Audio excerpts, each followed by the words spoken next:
Hello students, welcome to my channel. This is Silpa and today's topic is very important and that is tense.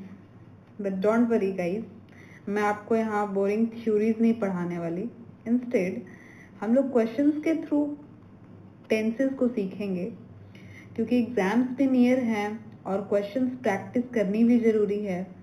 But theories का shortly revision भी करेंगे so that you can recall from your previous study.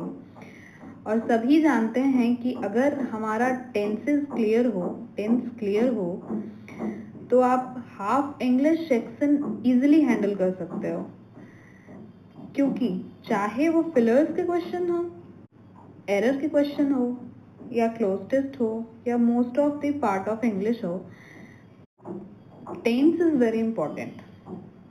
Okay, so stay till the end. This will help you a lot. So without doing any further delay, let's start our lecture. Okay, और आज का topic है हमारा tense. Okay, तो tense की हम कुछ basic theories कर लेते हैं कि टेंस एक्चुअली होता क्या है, वर्क कैसे करता है. तो हम क्या पढ़ने जा रहे हैं, हमारा टॉपिक होने वाला है टेंस. ओके, सबसे पहले हम जानेंगे कि टेंस आखिर होती क्या है. तो tense tells us about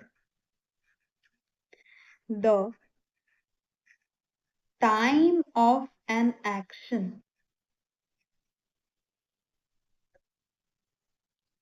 okay, किसी भी एक्शन के समय को कौन बताता है? टेंस बताता है. This is enough definition, you should remember, क्योंकि डेफिनेशन तो आती नहीं एग्जाम्स में, लेकिन टेंस जानना आपको जरूरी है. एंड अब हम जानेंगे कि how many kinds of tense, how many kinds of tense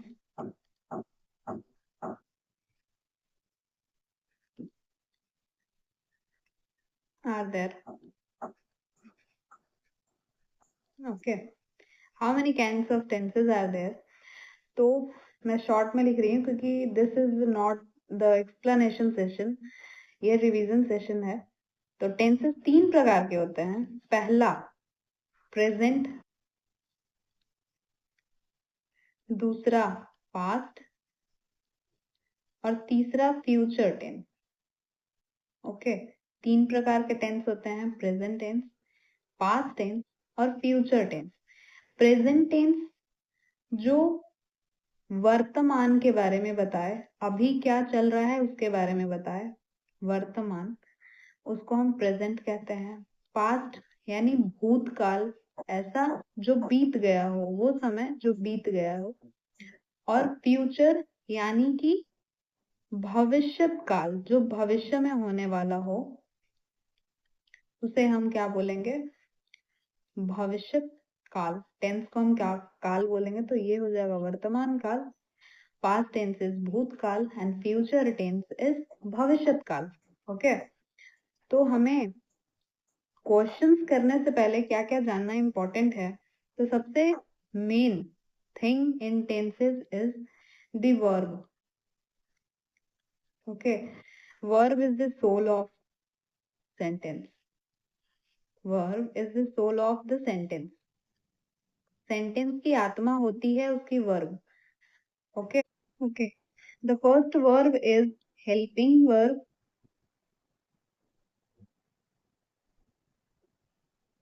second one is main verb.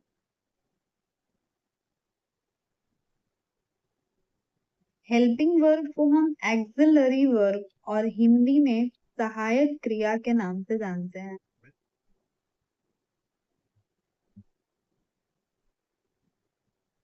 Main verb को हम हिंदी में मुख्य क्रिया कहते हैं. ऐसी क्रिया जो सेंटेंस बनाने में मुख्य भूमिका निभाए उसे हम मुख्य क्रिया कहेंगे. और ऐसा वर्ब जो हमें सेंटेंस बनाने में हेल्प करे, सहायता करे, उसे हम सहायक क्रिया कहते हैं. द फर्स्ट इज, अगर हेल्पिंग वर्ब में देखें तो पहला हमने लिखा विल और शैल. हैज या हैव, हैड, विल हैव या shall have. Okay, has been, have been, had been, will have been,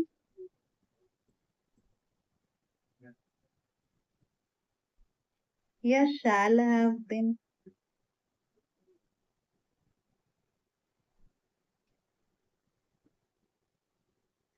और is, am, are,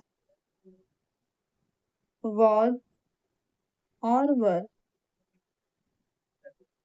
will be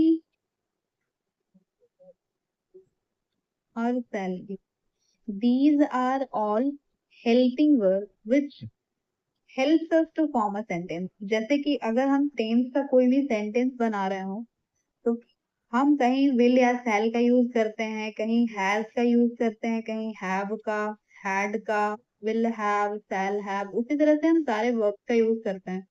तो हम देखेंगे कि अगर सेंटेंस में will या shall आए तो हम वर्ब का कौन सा रूप यूज करेंगे, मेन वर्ब का, तो वर्ब का पहला रूप यूज करेंगे।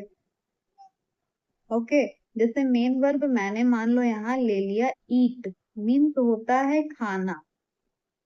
ओके, तो इसके वर्ब पहले फॉर्म क्या हो जाएंगे, ईट। दूसरा है हैज या हैव। तो अगर आपको किसी सेंटेंस में हैज या हैव दिखे तो हम कौन सा मेन वर्ब का यूज करते हैं, वर्ब थ्री का यूज करते हैं। ईट का वर्ब थ्री क्या होता है, ईटेन होता है। ओके, अगर किसी सेंटेंस में हैड दिखे तो भी हम एक वर्ब थर्ड का यूज करते हैं।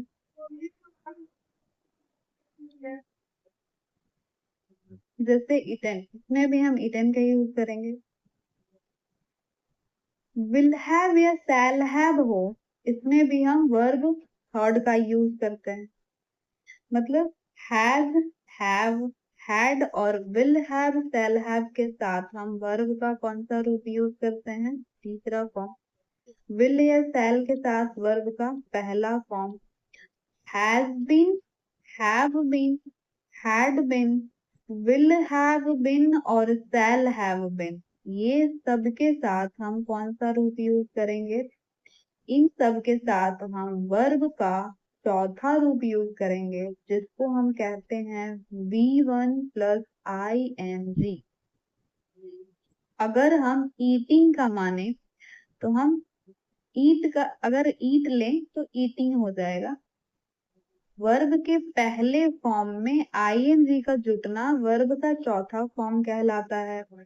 तो has been, have been, had been, will have been और शैल हैव बीन के साथ हम वर्ब का कौन सा रूप यूज करेंगे, तो वर्ब का चौथा रूप यूज करेंगे। अगर सेंटेंस में इज, एम, आर आए, वॉज या वर आए, विल बी या शैल बी आए, इन सब के साथ भी हम वर्ब का चौथा रूप यूज करते हैं जिसे हम V1 प्लस ING कहते हैं। और अगर हम ईट का लिखें तो ईटिंग होगा।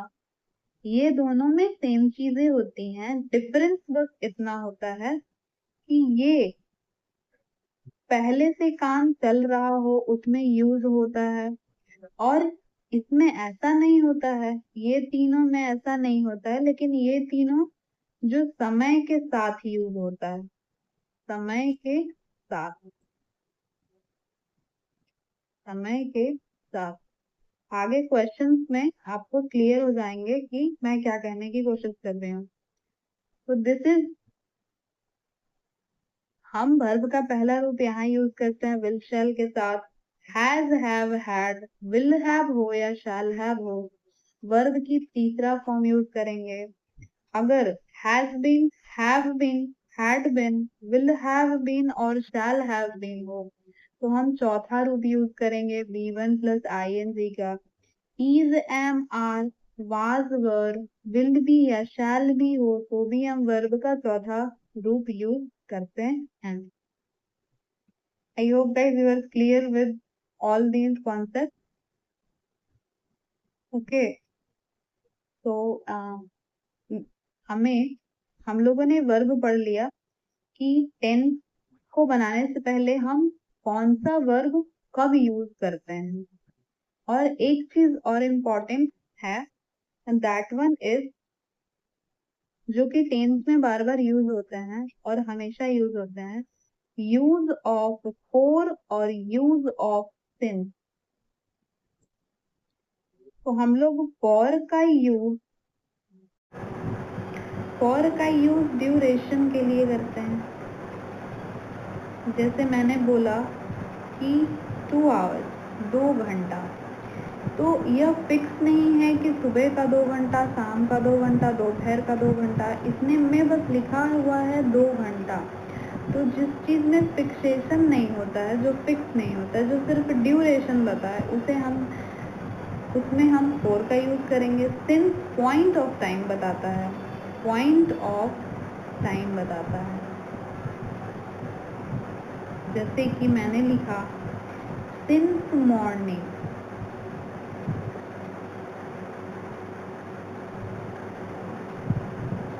Since 2 o'clock,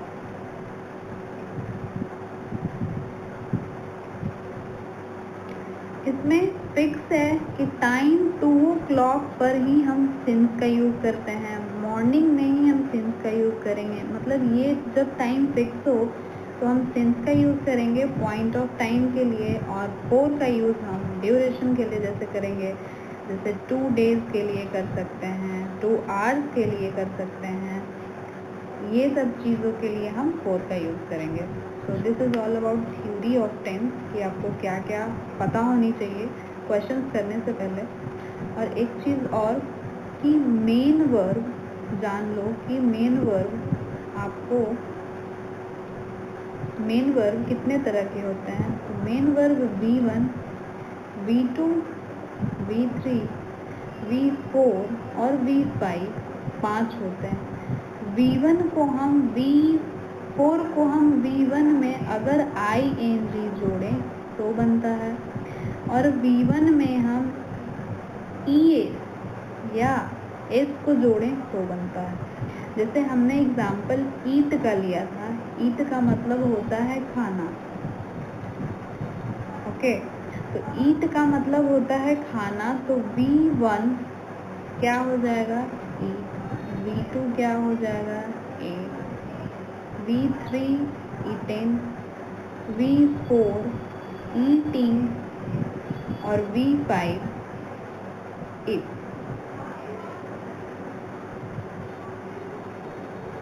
okay, this is all about theory.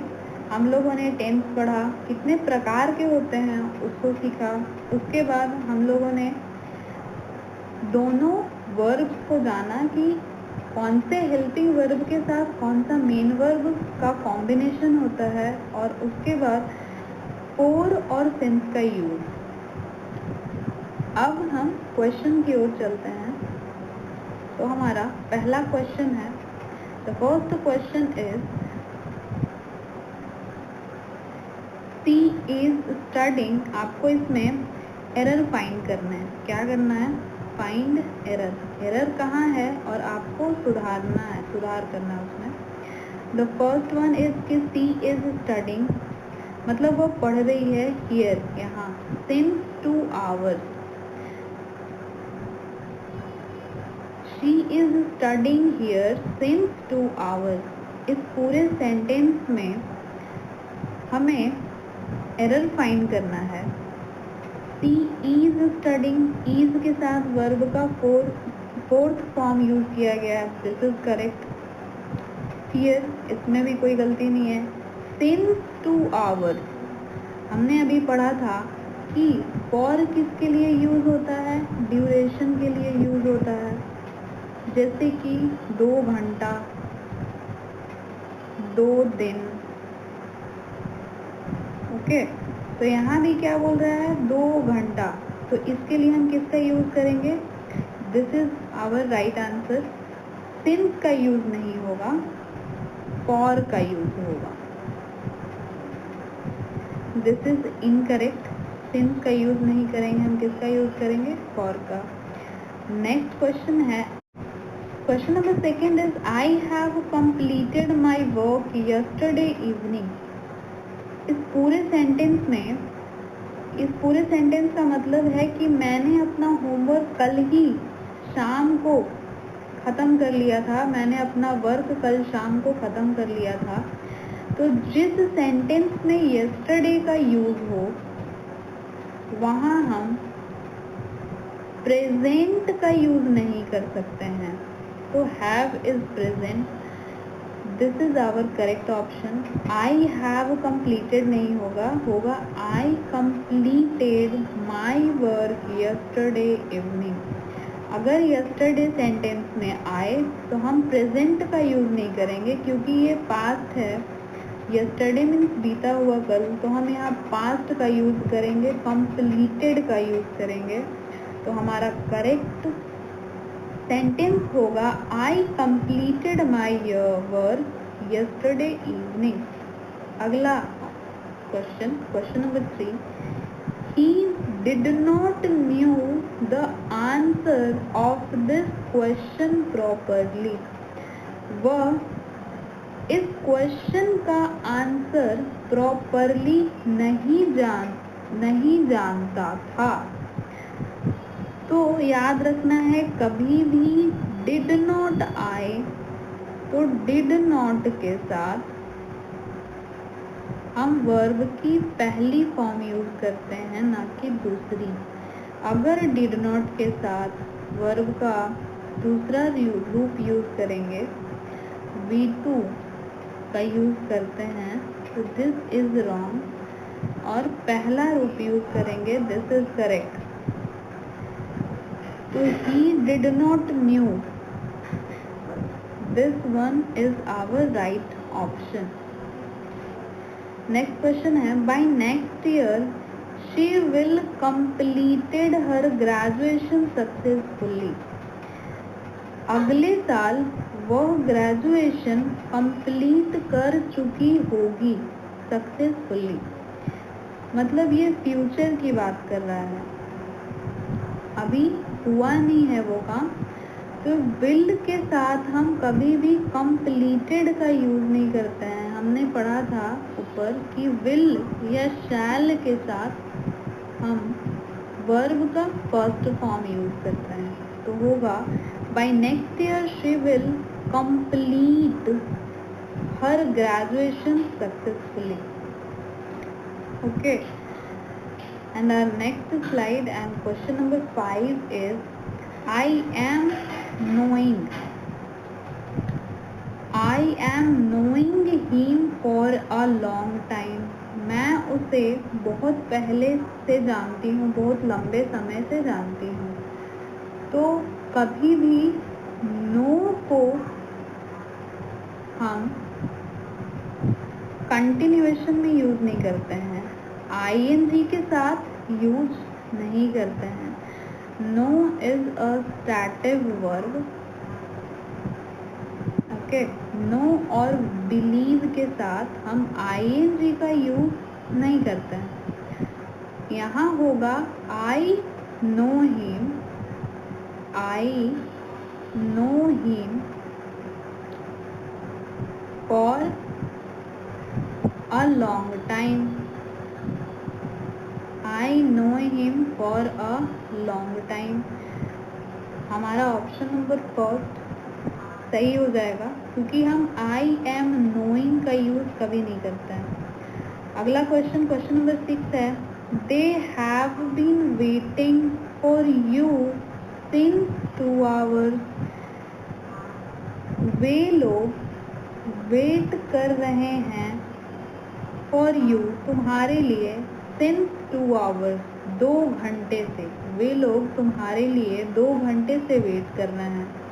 यहाँ भी वही कॉन्सेप्ट है कि 2 hours के साथ हम सिंस का नहीं फॉर का यूज करेंगे। This is our right option. अगला है 7 number, when he will arrive we will start the meeting immediately। जब वह आएगा, जब वह पहुंचेगा, हम लोग मीटिंग स्टार्ट करेंगे। तो याद रखना है, कभी भी when जहाँ यूज हो उस सेम सेंटेंस में हम will का यूज नहीं करते हैं। जहाँ when हो उस सेम सेंटेंस में हम will का यूज नहीं करते हैं। किसका यूज करेंगे? V1 या V5 का यूज करेंगे। ठीक है, तो ही के साथ वर्ब का 5वां फॉर्म आएगा और will गलत हो जाएगा, तो होगा when he arrives we will start the meeting immediately। Option number A is correct option. अगला है 8वां number question, she was cooking food when I will reach। she was cooking food, वह खाना बना रही थी जब हम लोग पहुंचे। ठीक है, तो यहाँ होगा she was cooking food when I will reach। वह खाना बना रही थी जब हम लोग पहुंचे। इसमें भी सेम है कि when के साथ हम will का यूज सेम सेंटेंस में नहीं करते हैं, तो ऑप्शन नंबर डी हमारा करेक्ट ऑप्शन हो जाएगा। अगला है क्वेश्चन नंबर 9। क्या कह रहा है? He has been finished his homework just now quickly। उसने अपना होमवर्क अभी तुरंत जल्दी जल्दी कंप्लीट किया है।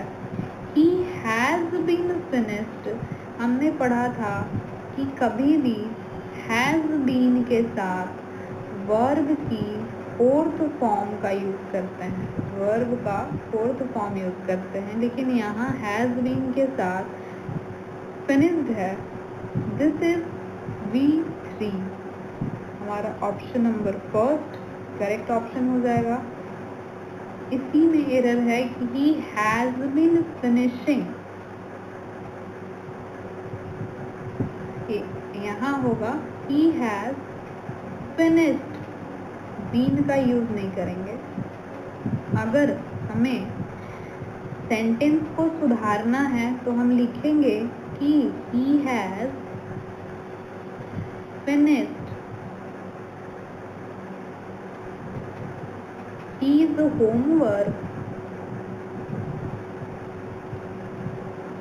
just now quickly। This is the right sentence। अगला है question number 10। I have been living in Delhi since 5 years ago। Okay, I have been living in Delhi since 5 years ago। मतलब हम लोग दिल्ली में 5 साल से रह रहे हैं। तो यहाँ यूज ऑफ अगो गलत हो जाएगा। Option number D will be our correct option.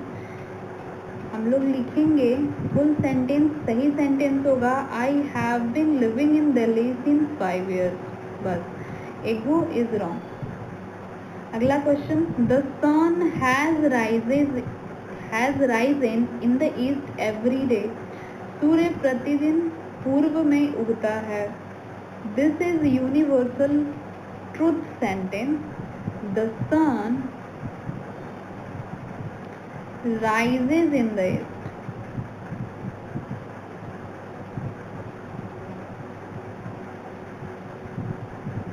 The milk is white।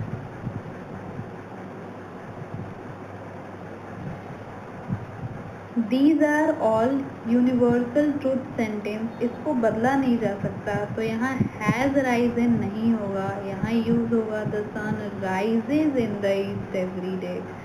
Every day सूर्य पूरब में उगता है. अगला क्वेश्चन है question number 12. If he comes I will help him in studies. अगर वह आता है तो मैं उसकी मदद करूँगा स्टडीज़ में. विल के साथ V3 का यूज़ है. This is our correct option. Will के साथ हम कभी भी वर्ब का पहला रूप यूज़ करेंगे. Our next slide and question number 13 is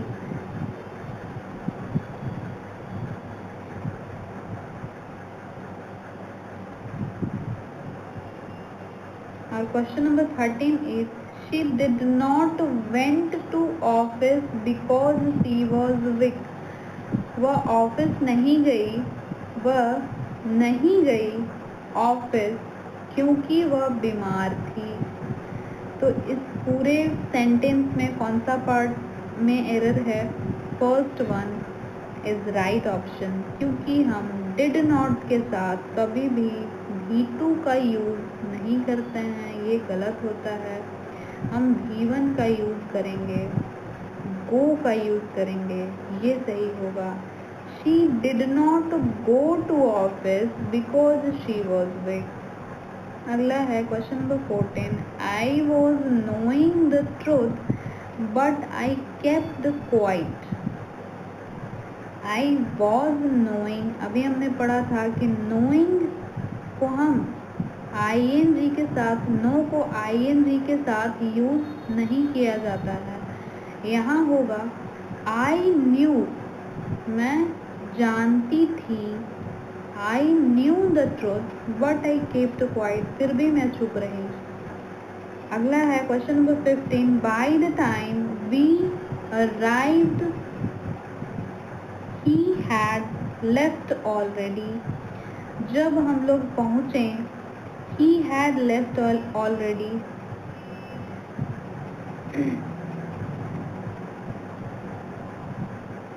By the time we arrived he had left already. वो already जा चुकी थी.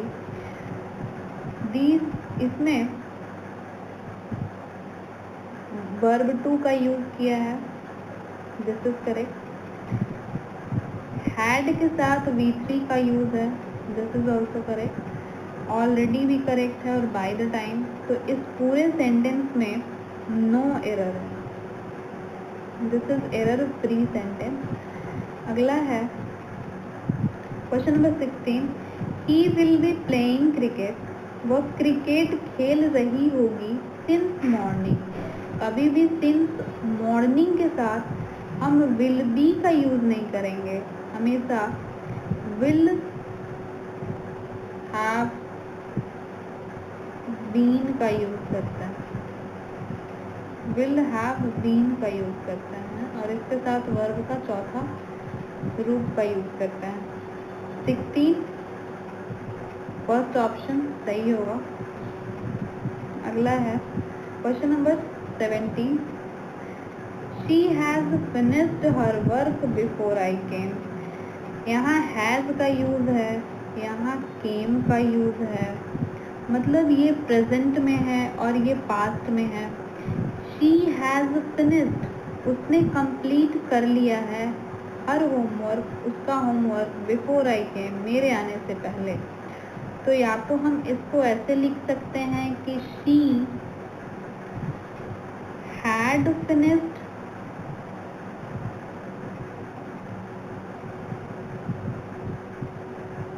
हर homework, her work before I केम.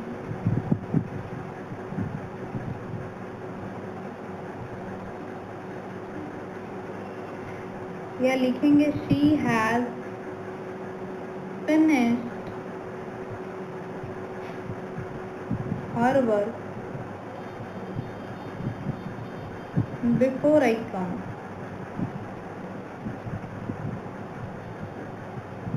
मतलब बिफोर के पहले और बाद दोनों टेंस किस में हो गए? प्रेजेंट में।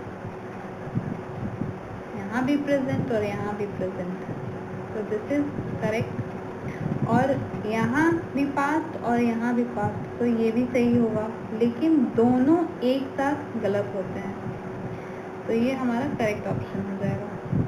अगला question number 18, I am preparing for SSC since last year. Okay, I am preparing की जगह आई हैव बीन प्रिपेयरिंग, क्योंकि मैं पहले से तैयारी कर रही हूँ और अभी तक तैयारी कर रही हूँ, ऐसे केस में हम हैव बीन का यूज करते हैं। तो I have been, question number first is the correct option. अगला है question number 19, he was sleeping when I will call him। when के साथ will का यूज गलत, this is our correct option. Question number 20, they have seen this movie last week together। Last week already बीत चुका है, उसके साथ हम प्रेजेंट का यूज नहीं करेंगे, तो होगा they saw this movie last week।